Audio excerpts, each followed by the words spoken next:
His breath was hot against my neck, shaky, like he'd been holding it back for hours. My bag was pressed into the cold edge of the kitchen counter, the hard surface biting into my hips, grounding me. His hands gripped my waist, fingers trembling, unsure, but hungry. The air between us was thick with the scent of his cologne sandalwood and something raw, and my own sweat still clinging to my skin. He was all heat and muscle pressing into me like he needed it to breathe. I could feel it the way he strained, trying to line us up, like his body didn't quite know how to want this and hold back at the same time. His brow furrowed, a flicker of frustration crossing his face. I could have stopped it, but instead I whispered, "Try again." My voice was barely there. His eyes locked onto mine, dark, desperate, dangerous. My thighs trembled as I shifted just enough to guide him. And then it happened. The pressure, the heat, the sharp, unbearable slowness of it. My breath caught. His rhythm was uneven at first, tentative, like he was afraid of breaking me. But I didn't want safe. I wanted real. Even if it was wrong, even if it would destroy everything, I never imagined I'd be that woman. Not at 38. Not with my daughter's boyfriend. I'm Claire, a single mom who's spent nearly 2 decades raising my daughter Sophie. She's 20 now, smart, vibrant, full of fire. And she's everything I've built my life around. I thought I knew who I was. I thought I'd put away that part of me, the part that wanted, that needed. Then Ethan showed up. He was 24, tall, quiet in a way that made you want to lean in. He had this stillness about him, like he didn't need to prove anything. At first, he was just Sophie's new boyfriend, polite, attentive. The kind of guy who opened doors, laughed at her jokes, carried the groceries without being asked. But that night in the kitchen, it wasn't Sophie he was looking at. It started small. Ethan would come over for dinner, help with the dishes, stay behind, to chat about his work in construction, or ask about the dusty old photos on my bookshelf. Sophie was often there, but sometimes she wasn't. Sometimes it was just him and me. I'd catch him watching me, not in a crude way, just too long. His eyes lingered, like they wanted to speak. I told myself it was nothing. I'm not that woman. I've got bills to pay, stretch marks. I don't bother to hide a garden that never gets enough water. Not the stuff of fantasies. But there was something in his gaze, something that made my skin remember what it meant to be seen. And maybe that was the beginning of the end. What would you do if your daughter's boyfriend kissed you first? If he leaned in one night after a couple beers, looked you straight in the eye, and pressed his lips to yours? Soft, hesitant, like he'd been thinking about it forever. That happened 2 nights before the kitchen. I pushed him away. "Ethan, no," I said. But my voice cracked. He saw it. He saw the way my hands trembled, the way I didn't scream, didn't slap him, didn't walk away. I should have told Sophie. I should have told him never to come back. But I didn't. And that silence, that cowardice, changed everything. The night in the kitchen wasn't planned. Sophie had gone to a friend's house. Ethan stopped by to pick up a jacket he'd left. He reached for it, brushing past me, his arm against mine. I could have stepped back, but I didn't. When he kissed me again, I let him. I let his hands find my waist. let the counter take my weight as I melted into the thing I'd sworn I didn't want. It wasn't graceful. It wasn't even beautiful. It was messy, reckless human, and when it was over, when he leaned his forehead against mine, both of us, gasping like we'd just surfaced from underwater, I felt something I hadn't in years. I felt alive, but the guilt was already there, crawling in through the cracks. I don't know how to carry this. How to look Sophie in the eye and not see the wreckage I caused. But I let him try again. And now, there's no going back. If this story already has you holding your breath, stay with me. It only goes deeper. Like this video, if you believe in the painful complexity of being human. And subscribe to Love and Tears for more stories that speak what others only dare to whisper. I used to think loneliness was just part of being a mom. Just one of the many quiet weights women carry as we age. At 38, I had made peace with silence, the empty house, after Sophie left for her shift. The bed that felt colder on my side, the mirror that stopped being kind. It wasn't that I was miserable. I had things. I loved my job at the library, the way the dahlias bloomed every spring, Sophie's laughter from across the hall. But there was something hollow, a low ache I couldn't name. Not until Ethan. He saw me, really saw me. Sophie met him at the coffee shop where she worked. One day, she burst through the door, cheeks flushed, waving a note that came with a $10 tip. Ethan had left his number and a smile. It was sweet. She was smitten. When I met him, I understood why. He had the kind of face you don't forget. Angular jaw eyes that flickered like they held a storm behind them. Calloused hands from construction work shoulders, broad enough to block out the world.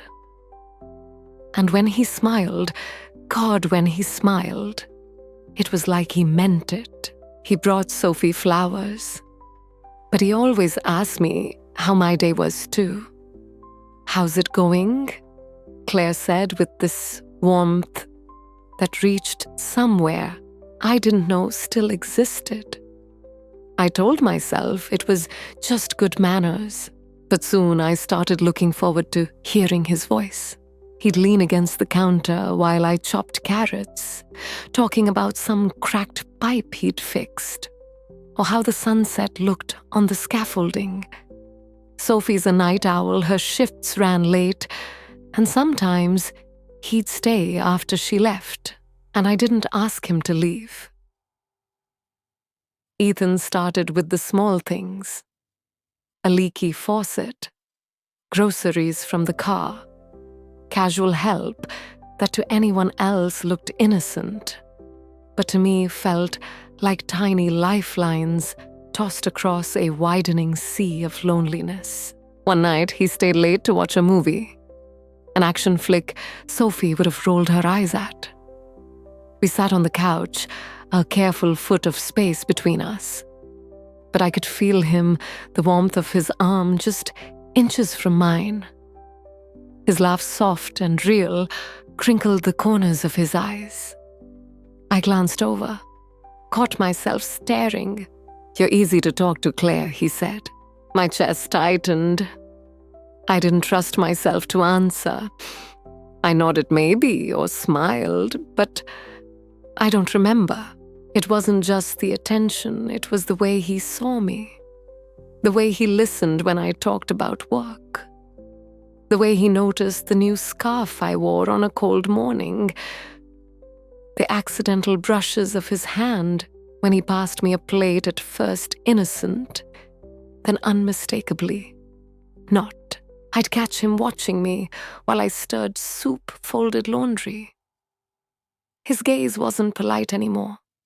It had weight, hunger, and it terrified me almost as much as it thrilled me. At night, I'd lie awake, arms folded across my chest, convincing myself it was nothing, that I was imagining it, that I was pathetic for even entertaining the thought. He was Sophie's boyfriend. He was young.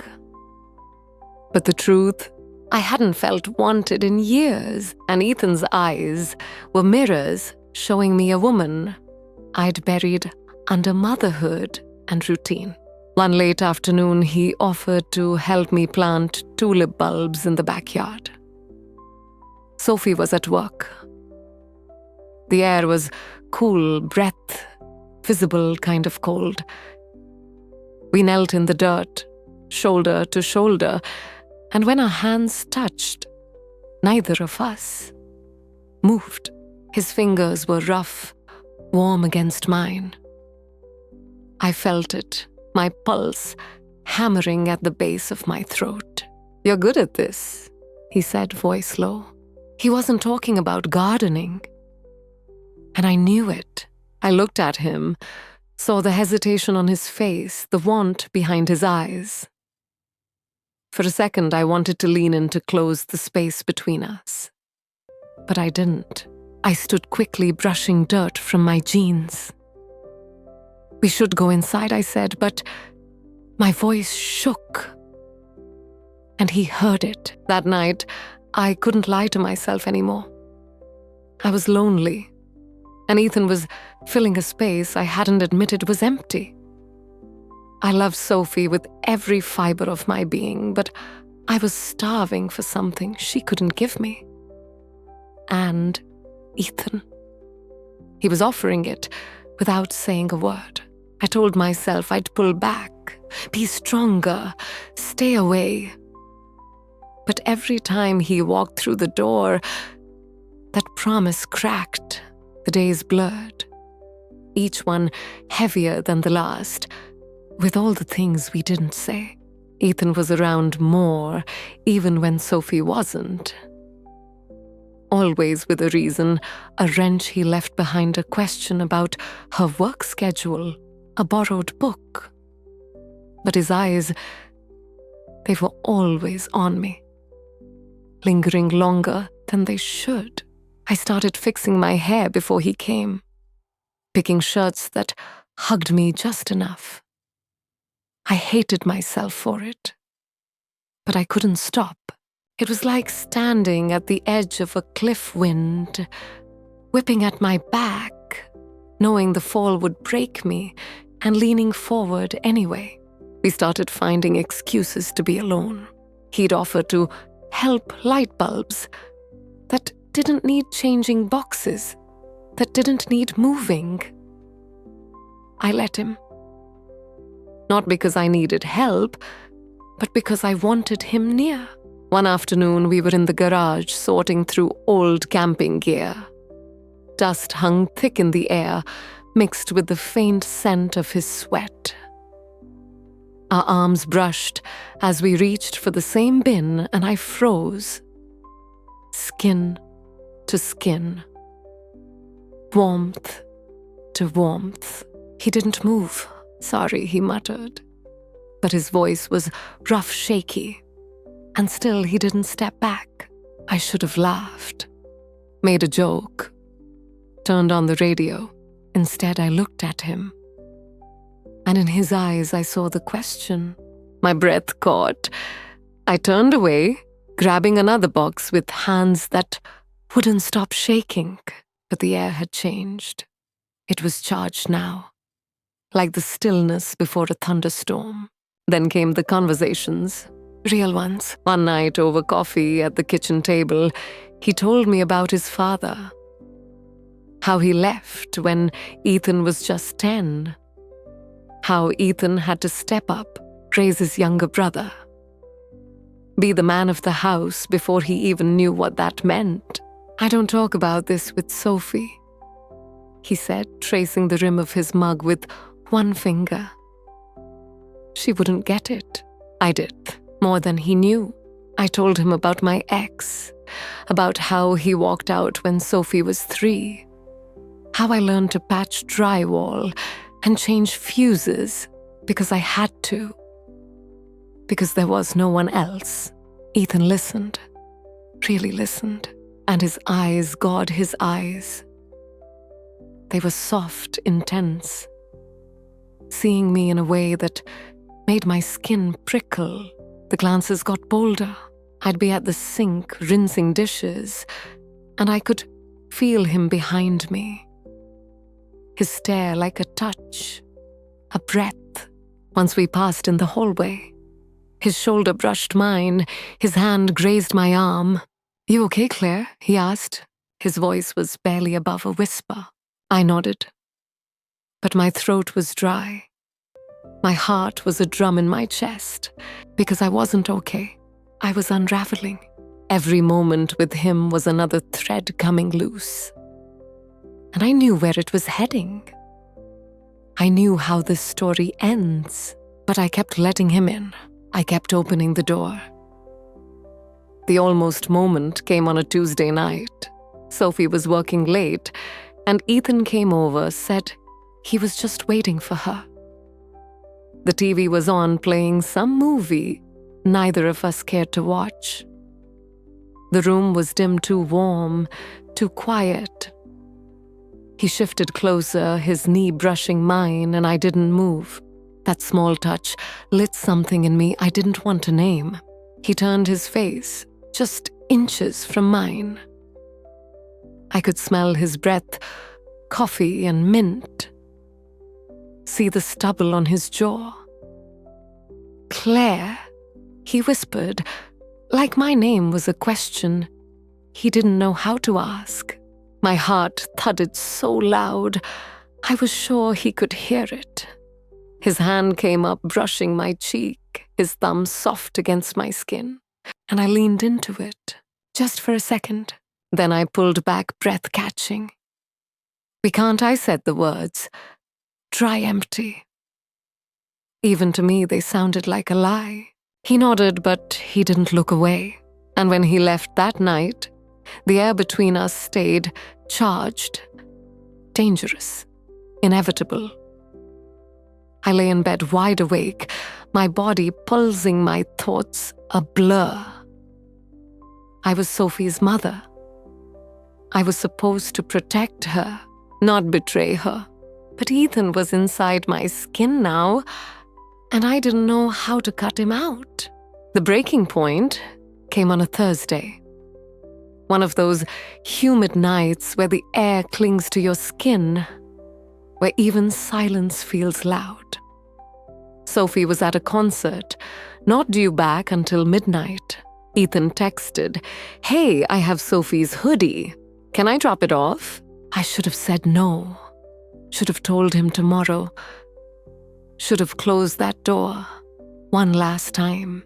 But I typed sure. My hands trembled as I hit send. He arrived minutes later. The hoodie slung over his shoulder, but the look in his eyes, God, it was like he didn't even pretend. He wasn't there for the hoodie. We stood in the kitchen. The fabric of the hoodie forgotten on the counter. He stepped in close. Too close. His body radiated heat. The air throbbed with unspoken words. "Claire?" he said, voice low-strained. "I can't stop thinking about you." I couldn't breathe. I wanted to tell him to leave, to stop. But the words wouldn't come. His hand brushed my arm, slow shaking. There was a tremor in him that matched the one in me. "Say you don't want this," he said, his voice almost pleading, "and I'll go." But I didn't say it, because the truth was, they're burning in me, shameful and wild. I don't remember who moved first. Maybe it was me, maybe him. But when our lips met, it wasn't a kiss, it was a confession. His mouth was warm, rough with urgency. His hands slid to my waist, pulling me into him, and I felt the full weight of his want. My back hit the kitchen counter, the edge sharp against my hips, his breath ragged against my neck, his body pressing forward, trembling with restraint. He lifted me, and I wrapped my legs around his waist, gasping as I felt him, hard insistent, straining through his jeans. My body responded before my mind could catch up. It wasn't easy at first. My nerves, his sighs, the clumsy desperation of it. He paused, brow furrowed, uncertainty flickering in his eyes. "Try again," I whispered, my voice breaking on the edge of a moan. I shifted, guiding him, my thighs shaking. My hands gripped his shoulders as he pushed in, slow, too slow. And then a stretch, a burn, a fullness that stole the air from my lungs. His rhythm started cautious, then deeper, more certain, more him. I clung to him, fingers digging into his back, the muscles beneath slick with sweat. His mouth found my neck, and I arched into him, a sound escaping me I couldn't take back. The world shrank to this, his body against mine, the smell of him, the heat, the ache. It wasn't romantic, it wasn't even beautiful. It was raw, human, real, our breaths tangled. My hip bumped the counter. His hands fumbled as he tried to hold me closer, as if he could press himself into my soul and stay there. His stubble scraped my collarbone. His palms left heat on my skin. And when I tightened around him, his body shuddered, his breath catching in my ear like a broken prayer. When it ended, neither of us moved. His forehead rested against mine. Our chests rose and fell together. And in that moment, I felt alive. Not just as a mother, or an employee, or a woman holding it all together. I felt seen, wanted, whole, but it couldn't last. Reality came rushing back, like a cold wave, dragging guilt in its wake. I slid off the counter, my legs shaky, my breath still catching. He looked at me, eyes wide, overwhelmed, the weight of it all finally sinking in. "I'm sorry," he said, but I shook my head because I wasn't sorry. Not yet. I was terrified. I was guilty, but I was also alive. And I hadn't felt that in years. "We shouldn't have," I whispered, but it sounded hollow, like I didn't believe it, because I didn't. He reached for me, brushing my cheek, his touch soft, longing. I stepped back. My heart thudded so hard, I thought I'd faint. "You need to go," I said. He nodded, shoulders tight, jaw clenched. He grabbed the hoodie and left. When the door clicked shut, I sank to the kitchen floor, hands over my face, his scent still clinging to my skin. I had crossed a line, and I didn't know if I regretted it or if I just regretted how good it felt. Guilt came like a tide, slowly at first, then overwhelming. That night, I stood in the shower, letting the hot water pour over my skin until it burned. I scrubbed my hands as if to erase the traces, but the memory of Ethan's hands, his breath, the way my body had reacted, was still there, still haunting me. I closed my eyes and Sophie's face appeared, her trusting smile, her eyes shining as she leaned against Ethan on the sofa. My stomach twisted. I had betrayed my daughter just to wanted to feel alive. And was, even as I hated myself, I craved that feeling. My skin still tingled when I thought of him. It was as if I had suddenly awakened after years of numbness. And now there was no going back. The next morning, Sophie was in the kitchen, happily talking about the concert last night. I nodded, my throat tight, afraid she would see it all, the truth written in my eyes, or the trembling of my hands as I poured the coffee. "Mom, are you okay?" she asked, tilting her head. I forced a smile, diverting my thoughts from a sleepless night. That afternoon, Ethan stopped by. I braced myself for the strange look, for the tension. But he was his usual self, warm to Sophie, polite to me. Too polite. His eyes barely touched mine. And when they did, it was only for a moment. Maybe guilt, maybe fear. I hurt. How could he slip back into that role so easily while I was falling apart? We didn't talk about it. But between the accidental touches, the averted glances, the tension was still simmering. One night, Sophie was in the room and Ethan helped me carry the laundry upstairs. In the narrow hallway, his arm brushed mine. My heart stopped. He paused. His jaw tightened and whispered, "I can't stop thinking about it. I should have pushed him away." Instead, my body leaned towards him. "The despicable traitor." "Don't," I whispered. "Not here." But my eyes betrayed me first. A week later, in the garage, while Sophie was at work, Ethan came to fix the shelf I'd mentioned so casually. The air smelled of wood sweat. I watched him hammer shut, pressed to his back, and my heart pounded like a drum. He turned. He caught my gaze. The hammer fell to the floor. No words. He stepped forward, his arms around my waist. I let him kiss me. His body pressed me against the wooden table. Faster. More urgent. And when it was over, we stood there, panting. I trembled with shame. "This has to stop," I said, my voice choked. He nodded, but his eyes, dark, confused, like we both knew we couldn't let go. Then came the evening. Sophie came home early. Her shift was cancelled. Ethan and I were in the living room, sitting close together, talking in low voices. When she walked in, I recoiled. My heart was about to jump out of my chest. "Hey, Mom, hey?" Sophie said, dropping her bag on the couch, not suspecting anything.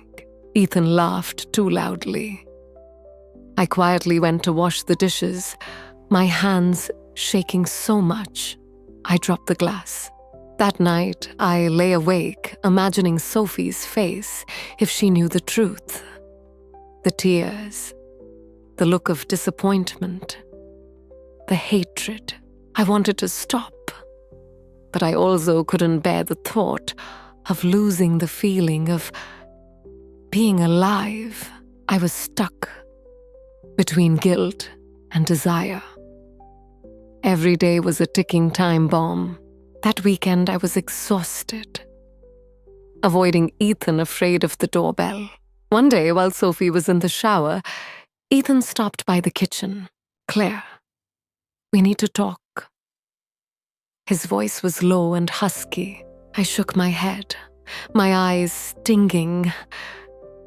"We can't go on. Someone will find out." And I knew it was coming. But the truth didn't come out the way I expected.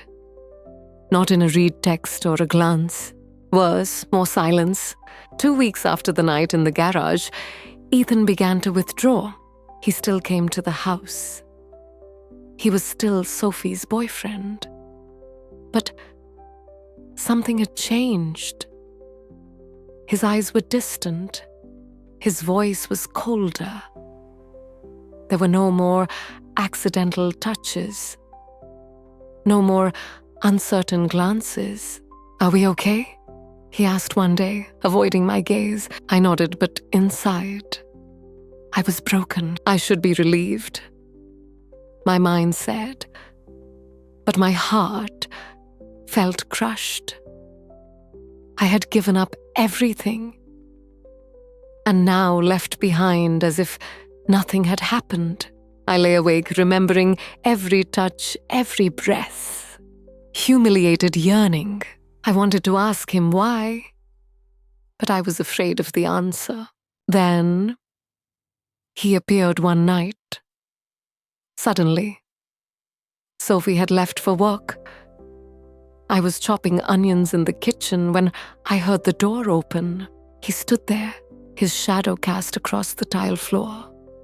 His face was tense, his eyes tired. "We have to talk, Claire," he said. I put down the knife. My hands were shaking. "I can't go on," he breathed, looking at me as if begging for forgiveness. "I love Sophie, but I feel something for you too, and it's destroying me." I wanted to scream, so why start? But I just asked, "So, what about you?" He didn't answer. He just looked at me. His eyes were full of regret. Then he turned away. The door closed, and I collapsed to the floor. Onions stung my eyes, but the tears weren't from onions. I had lost something I should never have wanted. The next morning, Sophie sat at the table, quieter than usual. "Ethan is strange," she said, stirring her coffee. "He said he needed time." I nodded my voice, hoarse young men. She didn't suspect anything. But there was a scratch in her eye. And I was the one who caused it. Ethan stopped coming over. Sophie spent more time elsewhere. And I alone in the old house. In the silence, in the emptiness. I lay there many nights listening to every word, every breath. Blaming myself, remembering the feeling of being alive, of being touched, of being seen. I had crossed the line of no return, and though it pained me, at least for a moment, I was truly a woman. Not a mother, not a housekeeper, not a shadow, just a woman desired, alive. And that truth, as shameful as it was, is something I can never forget. If this story breaks your heart, if you've ever had moments of torment, like Claire's, leave a comment below. And don't forget to like and subscribe to Love and Tears so you don't miss out on more haunting everyday tragedies like this.